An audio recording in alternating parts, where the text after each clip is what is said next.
Արևմտյան դպրոցի 4-րդ դասարանցիներ։ Բարի գալուստ Արատեսի ուսումնական մեղվանոցը։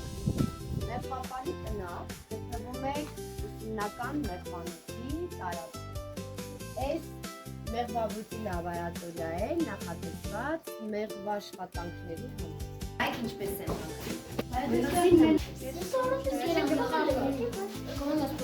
բայց խես երեխեք ջան եկեք գնալու ոչ լարերը ինչ է։ Այս լարերը կոչվում են էլեկտրական հող։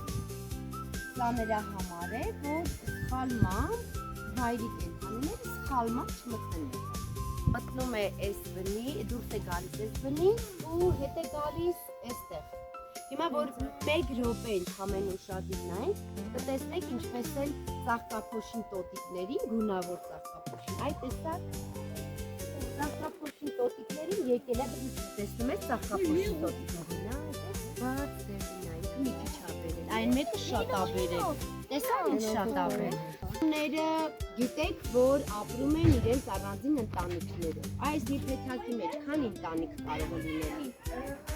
Քանի ընտանիք կարող է ապրել։ Մեկ փեթակի մեջ ապրում է մեկ ընտանիք։ Մեկ ընտանիքում կարող է 10,000-ից մինչև 70,000 մեղու լինել։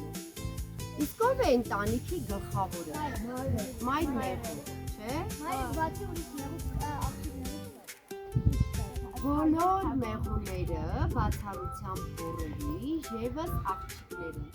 Աշխատավոր մեղուները աղջիկներ են, բայց իրենք մայր լինել չեն կարող, որովհետև այդպես է բնությունը իրենց ստեղծել։ Ուտում եք առավոտյան։